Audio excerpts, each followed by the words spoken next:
एक spy master से जो कि फैज़ हमीद थे कि उनके इशारों पर वो इनको इस्तेमाल करते रहे। ये आगे से इमरान खान को बेवकूफ़ बनाती रही। जो खान के ड्राइवर थे उन्होंने बताया कि बुशरा बीबी जैसे ही खान के घर आईं, उन्हें हुक्म हुआ कि 1.25 किलो गोश्त खरीद कर लाएं। वो गोश्त इमरान खान के सर के गिर्द 3 बार घुमाया जाता, जबकि बुशरा बीबी कुछ मंत्र वगैरह पढ़ा करती थी। कसाई अजीम राना ने भी अजीब ऑर्डर्स की तस्दीक की। हर सुबह उनसे बीफ, स्याह जानवरों के सर और कभी कभार जिंदा स्याह बकरियां मंगवाई जाती।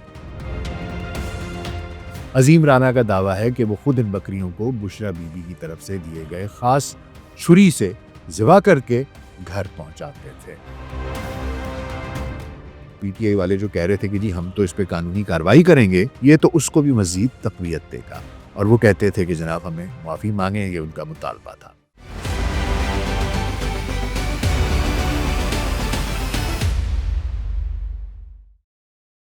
ग्लोबल सेक पॉडकास्ट में डॉक्टर नासिर बेग के साथ आपकी खिदमत में हाजिर हैं जी। अस्सलाम वालेकुम। द इकोनॉमिस्ट मैगजीन के 1843 एडिशन में शाया होने वाले एक आर्टिकल का आज जिक्र करेंगे, जिसका उन्वान था the mystic, the cricketer and the spy, Pakistan का गेम ऑफ थ्रोन्स। ये आर्टिकल 14 नवंबर 2025 को शाया हुआ, यानी चंद रोज़ कबल, और इसके मुसन्निफीन ओवन बेनेट जोन्स और बुशरा तस्कीन थे। ओवन बेनेट जोन्स बीबीसी के साबिक इस्लामाबाद के नामानिगार हैं और पाकिस्तान पर 2 किताबें लिख चुके हैं। इसके अलावा PMLN, पीपल्स पार्टी और MQM के ऊपर भी इस तरह के आर्टिकल्स तहरीर कर चुके हैं। जबकि बुशरा तस्कीन साहिबा BBC की और रॉयटर्स की उसके लिए पाकिस्तान में काम कर चुकी हैं। ये आर्टिकल इमरान खान की जो हालिया शरीक हयात हैं बुशरा बीबी, उनकी सियासी और रूहानी असर व रसूख पर रोशनी डालते हुए उन पर ब्लैक मैजिक के इल्ज़ामात भी लगाता था। इसकी 2 थेरीज थीं। एक ये कहता था कि शायद ये इनको लेडी मैकबेथ से मिलाया गया, कि शायद ये उसकी तरह थीं जिन्होंने कि एक हीरो पर काला जादू करके उसको नाकाम कर दिया। और दूसरा एक इनके ताल्लुकात की बात करता था एक स्पाई मास्टर से जो कि फैज़ हमीद थे, कि उनके इशारों पर वो इनको इस्तेमाल करते रहे और ये आगे से इमरान खान को बेवकूफ़ बनाती रही। तो ये एक आर्टिकल था जिसके ऊपर कि मैंने चंद रोज़ कबल एक प्रोग्राम भी किया था और आपको तफसील से इसके बारे में आगाह भी किया था। अब आर्टिकल में बहुत से लोगों का हवाला दिया गया है, इमरान खान के बहुत से दोस्तों का हवाला दिया गया है, बहुत से सियासतदानों के हवाले दिए गए हैं। इसके अलावा कुछ मुलाजमीन का हवाला दिया गया है जिनके हवाले से बात की गई है कि वो सोर्सेज हैं और उनको कोट किया गया है। इसी तरह एक शख्स जिसको कोट किया गया था वो कसाब था, जो कि बनी गाला में गोश्त फराहम किया करता था और उसकी एक बड़ी एक वैलिड किस्म की एक गवाही समझ लीजिए कि उसको सोर्स के तौर पर शो किया गया और उसका नाम था कसाब राना अजीम। और उसका बाकायदा नाम लिखा गया और बताया गया कि जनाब उससे हमने तस्दीक की है और किसी एक मुलाजिम का तस्करा भी किया गया था। अब मामला कुछ यूँ हुआ कि कुछ मेरे सामीन ने, नाजरीन ने मैसेजेस किए कि जनाब आपने क्योंकि ये स्टोरी पहले की थी, इसके बारे में कुछ मज़ीद पेशरफ्त है। और वो ये है कि वो जो कसाब है, वो जो कसाई है राना अजीम, उसने इन इल्ज़ामात की तरदीद की है और उसने कहा है कि मैंने इस तरह का कोई भी बयान नहीं दिया और मुझे गलत तरीके से कोट किया गया है। कुछ इंटरव्यूज़ के हवाले दिए गए और मुझे कहा गया कि क्योंकि आपने पहला प्रोग्राम किया है तो आप पर लाजिम है कि आप इसका फॉलोअप भी कीजिए ताकि लोगों को हकीकत बता सकें या जो भी इसमें पेशरफ्त है उसके बारे में आप लोगों तक आगाही पहुंचा सकें। तो मैंने कहा जी बिल्कुल, मैंने कहा जी आपका ये फ़र्ज़ बनता है। तो हमने कहा जी ठीक है, बात तो उसूली तौर पर दुरुस्त है। तो ये उसी सिलसिले का फिर एक फॉलोअप प्रोग्राम है जिसमें कि जो राना अजीम हैं उन्होंने जो तरदीद की है इस आर्टिकल में जो सारा कुछ लिखा हुआ था, तो उसके बारे में उनकी तरदीद क्या है, मैं पॉइंट बाय पॉइंट कोशिश करूंगा कि उन्होंने अपने इंटरव्यू में क्या बातें की हैं और किस तरीके से उन्होंने रिबटल दिया है जो ये आर्टिकल दावा करता है कि ये उनका बयान है। तो सबसे पहले मैं चाहूँगा कि आपको मैं उस आर्टिकल के उस हिस्से का, उस एक्सर्प्ट का तर्जुमा करके बता दूं कि वो आर्टिकल कहता क्या है, फिर एक एक करके ड्राइवर से क्या सवालात पूछे गए, उन्हें किन बातों की तस्दीक की और किन की तरदीद की, वो भी आप तक पहुंचा दूंगा।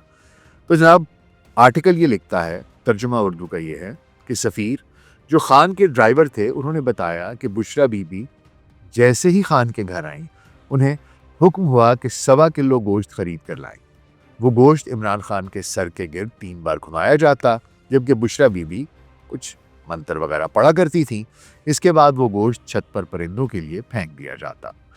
अगला मरहला सुर्ख मिर्चें थीं जो साबिक क्रिकेटर के सर के गिर्द चक्कर लगाकर ऊपर उनको घुमाया जाता और उनको जला दिया जाता, ताकि जो बुरी रूहें हैं, जो आफात हैं, बलाएं हैं और कोई ऐसे जादू जो गुज़िश्ता ज़ौजाओं ने किए हुए हैं वो दूर हो जाएं। ड्राइवर ने मज़ीद बताया कि इन्हें रोज़ाना स्याह बकरों के कटे हुए सर यानी कि खोपड़ियाँ, सिरियाँ मंगवाने के लिए का हुक्म दिया जाता, मंगल और बुध के अलावा। बाकी दिनों में ये सर लाने पड़ते थे, जबकि मंगल और बुध को मुर्दा स्याह मुर्गियाँ खरीदनी पड़ती थी। ये चीज़ें सुबह 10-11 बजे बुशरा की नौकरानियों को दे दी जाती और दोपहर को बाकियात वापस मिलती। साथ हुक्म होता कि कब्रिस्तान में छोड़ा है। और आर्टिकल आगे लिखता है कि खान के घर के करीब कसाई अजीम राना ने भी अजीब ऑर्डर्स की तस्दीक की। हर सुबह उनसे बीफ, स्याह जानवरों के सर और कभी कभार जिंदा स्याह बकरियां मंगवाई जाती। अजीम राना का दावा है कि वो खुद इन बकरियों को बुशरा बीबी की तरफ से दिए गए खास छुरी से ज़िबा करके घर पहुंचाते थे। अब ये हिस्सा आर्टिकल का इंतहाई हसास और वो हिस्सा जो कि कुछ मतनाज़े अज्जा भी रखता है, जो कि ये दावा करता है या इस तरफ इम्प्लिकेट करता है या ये इंदिया देता है, इशारा करता है कि बुशरा बीबी जो है वो जादू टोने और तोहम परस्ती का वो उसकी तरफ माइल थी। तो जनाब एक सहाफ़ी ने ये राना मीट शॉप ये ढूंढ ली बनीगाला में और राना अजीम साहब को भी ढूंढ लिया, जिनके हवाले से ये दावे किए जा रहे थे कि जनाब ये सब कुछ बुशरा बीबी की तरफ से इस किस्म के ऑर्डर्स आते थे, इस किस्म के अहकामात आते थे और ये कि उन्होंने द इकोनॉमिस्ट को ये बयान दिए। तो आइए मैं कोशिश करता हूँ कि जनाब जो जो बातें उन्होंने कही हैं वो आप तक पहुँचा दूँ। राना अजीम ने वाज़े तौर पर कहा कि आर्टिकल में लिखी गई बहुत सी बातें हकीकत से दूर हैं। सबसे पहले वो गोश्त की मिकदार और उसके इस्तेमाल पर आए। उन्होंने बताया कि खान साहब के घर को वो 15 साल से गोश्त वो कहते हैं मैं फ़राहम कर रहा हूँ और इमरान खान की वजारत उज़्मा के दौर में रोज़ाना 1.25 किलो गोश्त का सदका दिया जाता था। कहते हैं कि जी उस वक्त गोश्त की कीमत 550 रुपये फ़ी किलो थी और ख़ान साहब खुद उसकी अदायगी करते थे। राना अजीम ने मज़ीद ज़ोर दिया कि ये गोश्त सदक़े के लिए जाता था, खान का हाथ लगवाया जाता था और गोश्त वो वापस लाकर गरीबों में तकसीम कर दिए करते थे। और उन्होंने ये भी कहा कि ये गोश्त जो है ये इसकी अदायगी, इसकी जो रकम थी वो खान साहब दिया करते थे। और उसने अज़राह मज़ा ये भी बताया कि खान साहब बहुत कंजूस आदमी हैं, इसलिए वो नाप तोल कर 1.25 किलो से ना कुछ ज़्यादा ना कुछ कम उतना ही मंगवाते थे, उतने ही पैसे देते थे और सर से वारने और ये तमाम चीज़ों की इससे नफ़ी हो जाती है, जो कि वो कहता है। फिर आगे ये भी वो कहता है कि जी गोश्त में हमेशा काट कर भेजा जाता था, खोपड़ियों का कोई तसव्वुर नहीं था। मैं उनके फैमिली मेम्बर की तरह हूँ और गोश्त के बारे में जानता हूँ। कम से कम जो गोश्त है वो मैं ही हमेशा 15 साल से दे रहा हूँ। और उसने ये बात इसकी तरदीद की। इस बात से बयान से उसकी बहुत सी बातों की तरदीद होती है। एक तो ये कि वो जो सर पे बांधने वाला मामला था वो गलत था। इसके बाद ये कि कोई मंतर था या इस तरह की कोई चीज़ थी, उसकी भी कोई तरदीद हो जाती है।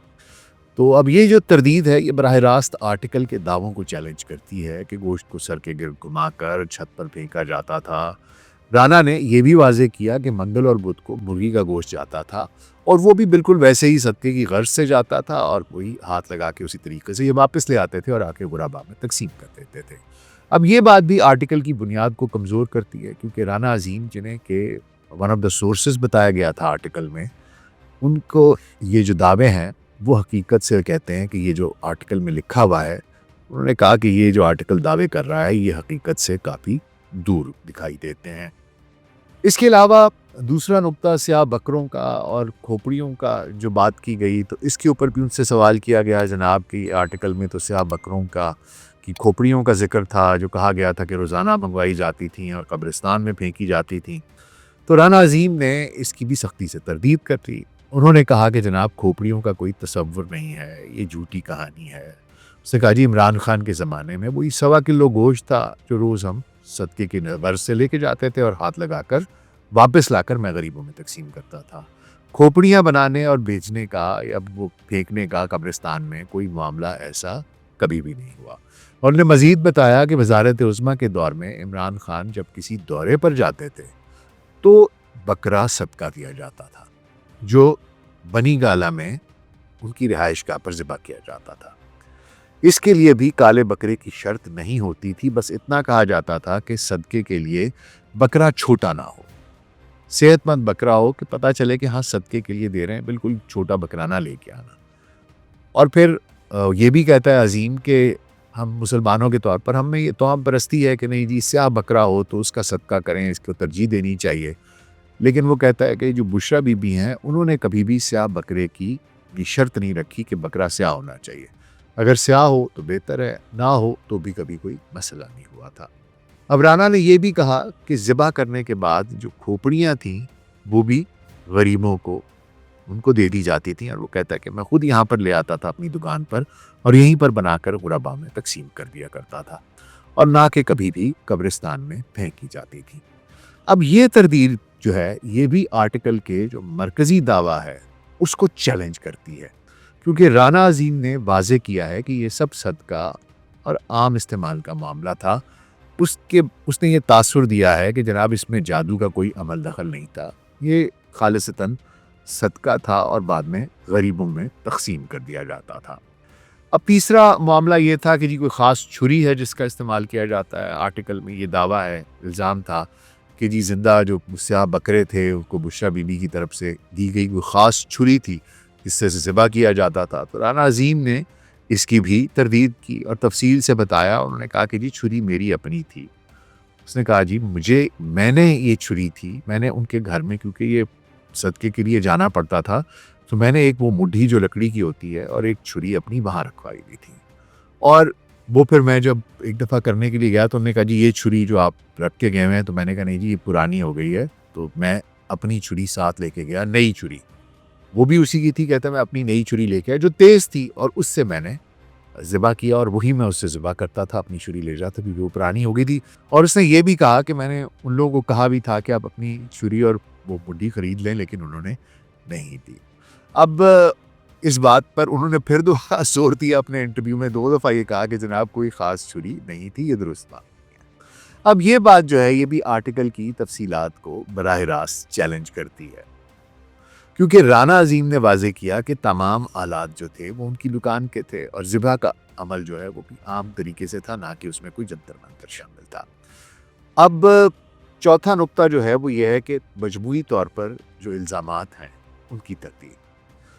राना अजीम ने आर्टिकल को हकीकत से बहुत दूर करार दिया। उन्होंने कहा जी इसका हकीकत से दूर तक कोई ताल्लुक़ नहीं है। उन्होंने कहा कि आर्टिकल में अजीब बातें लिखी हैं जो हकीकत से दूर हैं, खोपड़ियों का बनाना। और उसके बाद उसने कहा जी ऐसा कोई मामला नहीं था। फिर उसने कहा मैं 15 साल से मेरा एक ताल्लुक़ है, उनके पास आना जाना है, मैं उनके घर में कम से कम गोश्त के हवाले से मैं सब कुछ जानता हूँ। वो कहा मैं खुद ज़िबा करता था, गोश्त यहाँ बनाकर वहाँ भेजता था, जो सदका होता था वो गरीबों में मैं खुद तकसीम करता था। और वो जो ड्राइवर है सफ़ीर, उसका उसने तज़किरा किया कि पहले वो तकसीम किया करता था, फिर वो चला गया तो उसके बाद मेरी ड्यूटी आ गई। और राना ने यह भी वाज़े किया कि जो मुर्गियाँ और बकरियाँ थीं वो कोई ऐसा नहीं था कि कोई मुर्दा लेके जाई जाती थी, बाकायदा ज़बीहा होती थी या यहाँ पर करके गोश्त ले जाता था और सदका होता था तो वहाँ कर दिया जाता था। और ये उसने सारी की सारी बातें की और कहा ये कोई इसमें तोहमाती अमल शामिल नहीं था, ये तासुर उन्होंने दिया। और ये तमाम जो उसने तरदीदें की हैं ये आर्टिकल को दरअसल उसकी बुनियाद को हिला देती हैं। और ये सवाल उठता है कि ज़राए की तस्दीक कैसे की गई, और अगर राना अजीम ने यह तस्दीक नहीं की थी तो फिर उसका नाम सोर्सेज में क्यों लिखा गया और उसको रेफरेंस क्यों बनाया गया। ये बात शुकूक और साजिशी नज़रियात को तक़वियत देती है। अब इसके बाद उनसे सवाल ये भी किया गया कि जनाब आप बुशरा तस्कीन साहिबा को जानते हैं, उनसे मुलाकात हुई आपकी, तो ये भी एक बड़ा दिलचस्प किस्सा उन्होंने सुनाया। उन्होंने कहा जनाब कि बुशरा तस्कीन जो आर्टिकल की शरीक मुसन्निफ़ हैं, राना अजीम ने यह बताया कि बुशरा तस्कीन उनसे 3 बार मिली। जो तकरीबन कहते हैं 1 साल 3-4 माह पुरानी बात है, अभी का किस्सा नहीं है। कहते हैं पहली मुलाकात दुकान पर हुई जहाँ राना अकेले खड़े थे, कोई मुलाजिम नहीं था।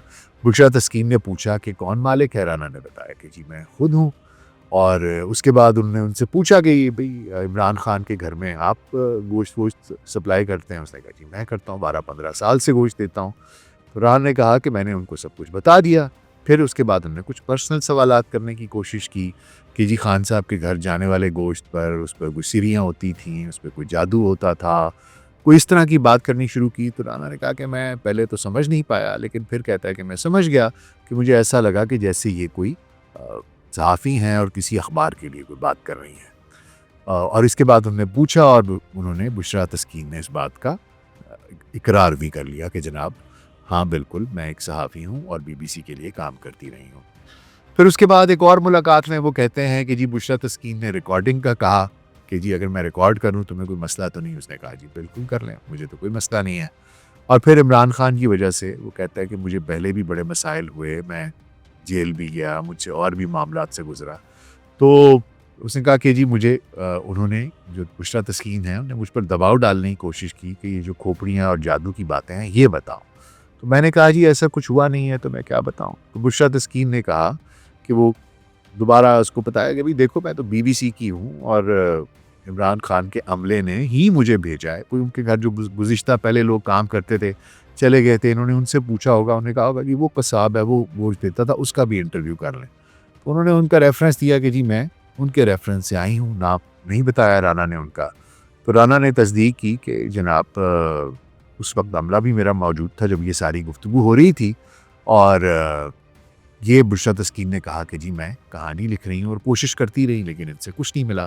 फिर तीसरी मुलाकात में भी वो कहते हैं कि जी मज़ीद दबाव डाला गया। राना ने कहा कि और उन्होंने इनको कहा कि देखो अगर तुम्हें कोई खौफ है तो तुम्हें तहफ़्फ़ुज़ रहेगा, तुम्हें कोई कुछ नहीं कहेगा, तुम्हारे साथ कोई ऐसी वैसी बात नहीं होगी।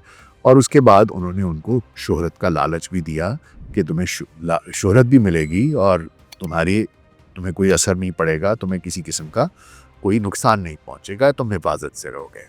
तो लेकिन इसके बावजूद राना ने इनकार कर दिया और बुशरा तस्कीन को ये एहसास हो गया कि भाई यहाँ से तो कुछ नहीं मिलने लगा।